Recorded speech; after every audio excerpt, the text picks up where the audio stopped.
Hatchet Chapter 18. Brian worked around the tail of the plane 2 more times, pulling himself along on the stabilizer and the elevator, but there simply wasn't a way in. Stupid, he thought. I was stupid to think I could just come out here and get inside the plane. Nothing is that easy. Not out here, not in this place. Nothing is easy. He slammed his fist against the body of the plane, and to his complete surprise, the aluminum covering gave easily under his blow. He hit it again, and once more it bent and gave, and he found that even when he didn't strike it, but just pushed, it still moved. It was really, he thought, very thin aluminum skin over a kind of skeleton, and if it gave that easily, he might be able to force his way through. The hatchet. He might be able to cut or hack with the hatchet. He reached to his belt and pulled the hatchet out, picked a place where the aluminum gave to his push, and took an experimental swing at it. The hatchet cut through the aluminum as if it were soft cheese. He couldn't believe it. 3 more hacks and he had a triangular hole the size of his hand, and he could see 4 cables that he guessed were the control cables going back to the tail. And he hit the skin of the plane with a frenzied series of hacks to make a still larger opening, and he was bending a piece of aluminum away from 2 aluminum braces of some kind when he dropped the hatchet. It went straight down past his legs. He felt it bump his foot and then go on down, down into the water, and for a second he couldn't understand that he had done it. For all this time, all the living and fighting, the hatchet had been everything. He had always worn it. Without the hatchet, he had nothing. No fire, no tools, no weapons. He was nothing. The hatchet had been him, and he had dropped it. Ah! He yelled it, choked on it, a snarl cry of rage at his own carelessness. The hole in the plane was still too small to see for anything, and now he didn't have a tool. That was the kind of thing I would have done before, he said to the lake, to the sky, to the trees. When I came here, I would have done that. Not now. Not now. Yet he had, and he hung on the raft for a moment and felt sorry for himself, for his own stupidity. But as before, the self-pity didn't help, and he knew that he had only one course of action. He had to get the hatchet back. He had to dive and get it back. But how deep was it? In the deep end of the gym pool at school, he had no trouble getting to the bottom, and that was, he was pretty sure, about 11 feet. Here it was impossible to know the exact depth. The front end of the plane, anchored by the weight of the engine, was obviously on the bottom, but it came back up at an angle, so the water wasn't as deep as the plane was long. He pulled himself out of the water so his chest could expand, took 2 deep breaths, and swiveled and dove, pulling his arms and kicking off the raft bottom with his feet. His first thrust took him down a good 8 feet, but the visibility was only 5 feet beyond that, and he could not see bottom yet. He clawed down 6 or 7 more feet, the pressure pushing in his ears until he held his nose and popped them, and just as he ran out of breath and headed back up, he thought he saw the bottom, still 4 feet below his dive. He exploded out of the surface, bumping his head on the side of the elevator when he came up, and took air like a whale, pushing the stale air out until he wheezed, taking new in. He would have to get deeper yet, and still have time to search while he was down there. Stupid, he thought once more, cursing himself, just dumb. He pulled air again and again, pushing his chest out until he could not possibly get any more capacity, then took 1 more deep lungful and wheeled and dove again. This time he made an arrow out of his arms and used his legs to push off the bottom of the raft, all he had in his legs to spring, snap, and propel him down. As soon as he felt himself slowing a bit, he started raking back with his arms and his sides like paddles and thrusting with his legs like a frog, and this time he was so successful that he ran his face into the bottom mud. He shook his head to clear his eyes and looked around. The plane disappeared out and down in front of him. He thought he could see the windows, and that made him think again of the pilot sitting inside, and he forced his thoughts from it, but he could see no hatchet. Bad air triggers were starting to go off in his brain, and he knew he was limited to seconds now that he held for a moment and tried moving a bit, and just as he ran out of air, knew that he was going to have to blow soon, he saw the handle sticking out of the mud. He made one grab, missed, reached again, and felt his fingers close on the rubber. He clutched it, and in one motion slammed his feet down into the mud and powered himself up. But now his lungs were ready to explode, and he had flashes of color in his brain, explosions of color, and he would have to take a pull of water, take it into his lungs, and just as he opened his mouth to take it in, to pull in all the water in the lake, his head blew out of the surface and into the light. Ah! It was as if a balloon had exploded. Old air blew out of his nose and mouth, and he pulled new and in again and again. He reached for the side of the raft and hung there, just breathing until he could think once more, the hatchet clutched and shining in his right hand. All right, the plane, still the plane. He went back to the hole in the fuselage and began to chop and cut again, peeling the aluminum skin off in pieces. It was slow going because he was careful, very careful with the hatchet, but he hacked and pulled until he had opened a hole large enough to pull his head and shoulders in and look down into the water.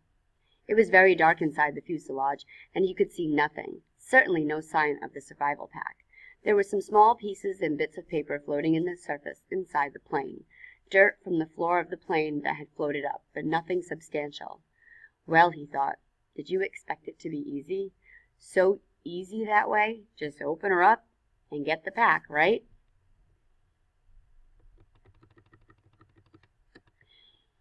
He would have to open it more, much more, so he could poke down inside and see what he could find. The survival pack had been a zippered nylon bag, or perhaps canvas of some kind, and he thought it had been red, or was it gray? Well, that didn't matter. It must have been moved when the plane crashed, and it might be jammed down under something else. He started chopping again, cutting the aluminum away in small triangles, putting each one on the raft as he chopped. He could never throw anything away again, he thought, because they might be useful later. Bits of metal, fish arrowheads or lures maybe, and when he finally finished again, he had cleaned away the whole side and top of the fuselage that stuck out of the water, had cut down into the water as far as he could reach, and had a hole almost as big as he was, except that it was crossed and crisscrossed with aluminum, or it might be steel, he couldn't tell, braces and formers and cables. It was an awful tangled mess. But after chopping some braces away, there was room for him to wiggle through and get inside. He held back for a moment, uncomfortable with the thought of getting inside the plane. What if the tail settled back to the bottom and he got caught and couldn't get out? It was a horrible thought, but then he reconsidered. The thing that had been up now for 2 days, plus a bit, and he had been hammering and climbing on it, and it hadn't gone back down. It seemed pretty solid. He eeled in through the cables and formers, wiggling and pulling until he was inside the tail with his head clear of the surface of the water and his legs down on the angled floor. When he was ready, he took a deep breath and pushed down along the floor with his legs, feeling for some kind of fabric or cloth, anything with his bare feet. He touched nothing but the floor plates. Up, a new breath. Then he reached down to formers underwater and pulled himself beneath the water, his legs pushing down and down, almost to the backs of the front seats, and finally on the left side of the plane. He thought he felt his foot hit cloth or canvas. Up for more air, deep breathing, then one more grab at the formers, and pushing as hard as he could, he jammed his feet down and he hit it again. Definitely canvas or heavy nylon, and this time, when he pushed his foot, he thought he felt something inside it, something hard. It had to be the bag. Driven forward by the crash, it was jammed into the backs of the seats and caught on something. He tried to reach for it and pull, but didn't have the air left and went up for more.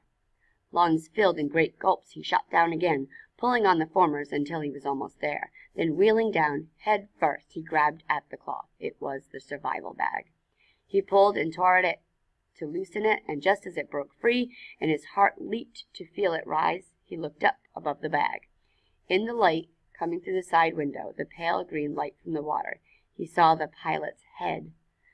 Only it wasn't the pilot's head any longer. The fish. He never really thought about it, but the fish he had been eating all this time, had to eat too.